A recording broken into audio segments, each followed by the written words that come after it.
आजीची माया सुखाची छाया, नातवाच्या रूपाने घरात आली ही काया. मांडीवर घेऊन आजी लाड त्याला करते, त्याच्या एका हसण्यानं तिचं मन भरते. नाही कशाची तोड, नातं हे किती गोड, आजी नातवाच्या प्रेमाला नाही कशाची जोड. असंच दिसते की नाही ही जोडी. तर हा आहे आमचा श्रेयांश आणि आज आहे त्याच्या वेलकमची तयारी. तर मैत्रिणींनो, बघू शकताय आम्ही सगळ्या मैत्रिणी मिळून त्याच्या वेलकमची तयारी करत होतो. नाही ते प्रकार केले आम्ही, म्हणजे अक्षरशः आम्हाला डेकोरेशनसाठी फुलं वगैरे पुरले नाही, तर आता आम्ही शेवग्याची पानं तोडून आणलेली आहेत आणि तीसुद्धा आम्ही डेकोरेशनमध्ये वापरणार आहोत. तर डेकोरेशन कसं झालं आहे हे बघण्यासाठी तुम्हाला व्हिडिओ शेवटपर्यंत बघायचा आहे. व्हिडिओ आवडला तर व्हिडिओला लाईक, शेअर आणि चॅनलवर नवीन असाल तर सबस्क्राईब नक्की करायचं आहे आणि मला कमेंट करून सांगायचं आहे की माझे व्हिडिओ तुम्हाला कसे वाटतात ते. तर बघू शकताय माझी मैत्रीण मंजू आणि सोनल ह्या रांगोळी काढून घेत आहेत. बघू शकताय या पद्धतीने आम्ही डेकोरेशन केलं आहे. बाळाचे बाबा अजून काही डेकोरेशन करत आहेत. खरं तर आमचं डेकोरेशन वेगळं आणि त्यांचं डेकोरेशन वेगळं असं झालं होतं, कारण त्यांचं बाळ घरी येणार म्हणून ते इतक्या आनंदात होते की काय करू आणि काय नको असं झालं आहे त्यांना. तर बघू शकताय अख्ख्या घरात लाईटिंग लावली आहे त्यांनी. आणि असावेत असे बाबा, नाही का, प्रत्येक मुलाकडे असे बाबा असावेत. तर बघू शकताय मी फायनल लुक तर तुम्हाला शेवटी दाखवणारच आहे, पण त्यासाठी तुम्हाला व्हिडिओ शेवटपर्यंत बघायचा आहे. तर बघू शकताय बेडरूमला श्रेयांशला आणल्यानंतर त्याला ठेवण्यासाठी आम्ही छोटंसं असं डेकोरेशन करून घेतलेलं आहे. दादांनी पूर्ण घरभर लाईटिंग लावलेलं आहे. बघू शकताय आणि सगळ्या मैत्रिणी काही ना काही सगळ्या जणी काही ना काहीतरी करतायत, कारण आपली मैत्रीण किंवा कुणी असू दे, शेजारी असू दे, आमच्या घरी सगळ्यांच्या घरी जर काही कार्यक्रम असला तर सगळ्या जणी मिळून मिसळून असंच सगळं सेलिब्रेट करत असतात. तुमच्याकडे पण अशी आहे का सोसायटी? आमच्याकडे तर आहे बाबा. तर बघू शकता सगळ्या जणी काही ना काही करतायत आणि मुलांचं हेच चाललेलं. तर फायनल लुक मी तुम्हाला दाखवते. ती येण्याआधी म्हणजे पसारा होण्याआधी काय कंडिशन आहे ती. तर शेवग्याची पानं आम्ही एंट्रीला टाकलेली होती. त्यानंतर मंजूने अशी छानशी छोटीशी क्यूट अशी रांगोळी काढून घेतली होती. मस्त वाटतं कधीतरी अशा गोष्टी करायला. त्यानंतर बघू शकता बाहेरच्या पॅसेजमध्ये पूर्ण वेल लावून त्याला जी लाईटिंग होती ती लावून घेतल्यामुळे आणि सुंदर दिसत होतं.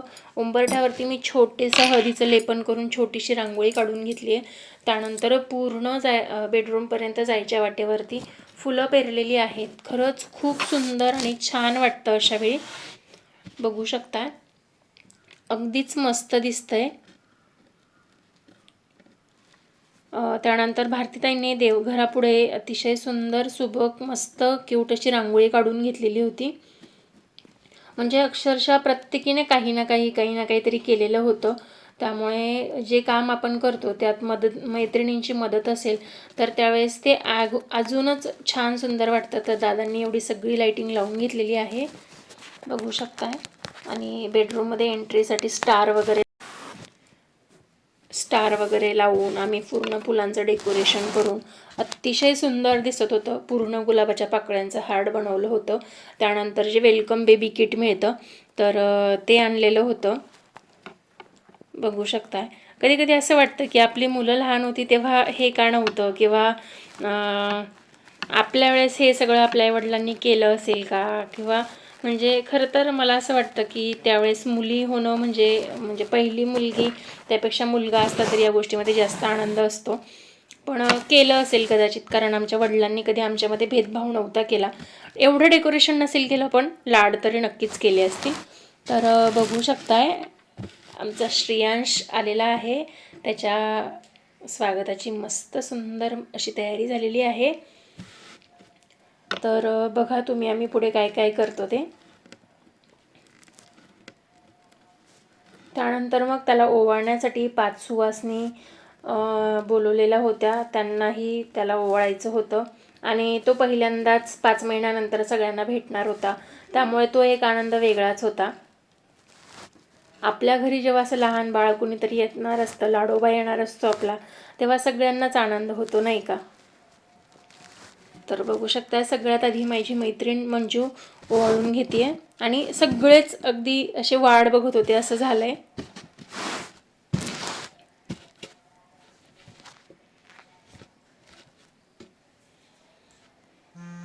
त्यानंतर मुलांचीही तितकीच गडबड चालू होती. आणि खरं तर अशा काही गोष्टी असल्या ना की आपल्या घरी सुख सोहळा असल्यासारखं होतं. आणि आमच्या सोसायटीचं वैशिष्ट्य आहे ते की कुणाच्या घरीही काहीही कार्यक्रम असला की सगळ्या मिळून मिसळून आनंदाने ते पार पाडतात. बघू शकता एक एक एक एक करून सगळ्याजणी ओवाळून घेत आहे.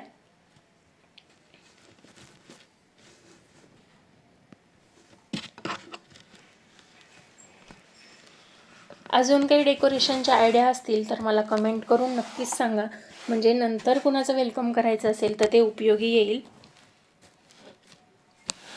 नक्कीच मला कमेंट करून सांगा. माझा व्हिडिओ तुम्हाला आवडला असेल तर व्हिडिओला लाईक करा, शेअर करा आणि चॅनलवर नवीन असाल तर चॅनलला सबस्क्राईब नक्की करा आणि कमेंट करून सांगा की माझा व्हिडिओ तुम्हाला कसा वाटला आहे ते. श्रेयांश जेव्हा त्याला समजायला लागेल ना की हां आता काहीतरी समजतंय त्याला तेव्हा मी हा व्हिडिओ दाखवेन की बाळा तुझ्या सगळ्या मावशांनी तुझ्या वेलकमसाठी अशी तयारी केलेली होती. एक गोड आठवण जपून ठेवण्याचा प्रयत्न.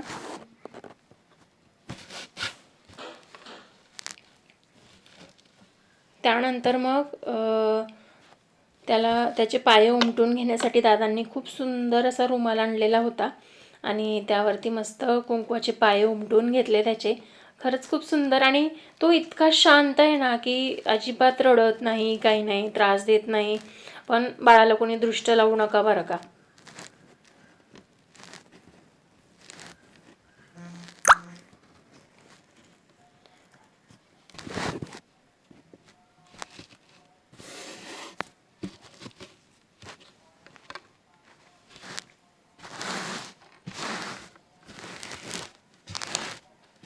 आणि ते दादा आहेत बाजूला आणि ती काव्या, म्हणजे ते दादांची मोठी मुलगी आणि आता झालेला मुलगा, हे 2 आहेत मुलं त्यांचे.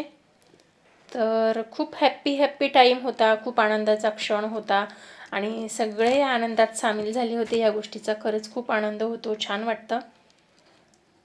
त्यानंतर त्याला देवदर्शनासाठी तिथे ठेवलं. तो अगदी टुकूटुकू देवघराकडे बघत होता, जसं की आधीपासूनच ते ओळखतोय, सगळं बघितलंय असं वाटत होतं. आणि तो घरी आल्यानंतर इतका शांत झाला होता ना की असं वाटत होतं अरे हा म्हणजे लहान मुलं बऱ्याचदा रडतात, किरकिर करतात, पण तसं त्यांनी काहीच केलं नाही. त्यानंतर मग त्याला बेडरूममध्ये आणतानाचे काही क्षण.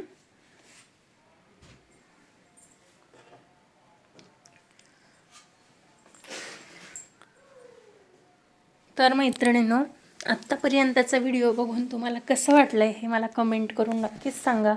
माझा व्हिडिओ तुम्हाला आवडला असेल तर व्हिडिओला लाईक करा, शेअर करा आणि चॅनलवर नवीन असाल तर चॅनलला सबस्क्राईब नक्की करा. आणि मला कमेंट करून सांगा की आमचा गोड श्रेयांश तुम्हाला कसा वाटला आहे ते. त्यानंतर आता सगळ्यांनी गोड गोड आशीर्वाद द्या बरं आमच्या बाळाला. आणि सगळ्यात महत्त्वाचं म्हणजे मुलगी एवढे दिवस आपल्या आईवडिलांकडे राहिलेली असते, माहेरी तिचं मन परत रमतं, परत माहेरपणाला रुळते ती. आणि त्यानंतर बाळ झाल्यानंतर जेव्हा ती 2-3 महिन्यानंतर परत येते त्यावेळेस जेवढा म्हणजे मुलीची पाठवणी करताना जेवढं दुःख होत नाही ना तेवढं नातवाला आणि मुलीला सोडताना दुःख होतं. शीतलच्या बाबांना बघून मला माझ्या पप्पांची आठवण आली आणि एक छोटासा व्हिडिओ घेतला मी त्यांची आठवण म्हणून. कारण ते खूप जास्त प्रमाणात रडत होते, पण उमेशही तेवढीच तिची आनंदाने काळजी घेतील. तर चला तर मैत्रिणींनो, भेटूया नवीन व्हिडिओमध्ये नवीन काहीतरी घेऊन. तोपर्यंत श्री स्वामी समर्थ, जय जय स्वामी समर्थ. श्री स्वामी समर्थ, जय जय स्वामी समर्थ. बाय बाय मैत्रिणींनो.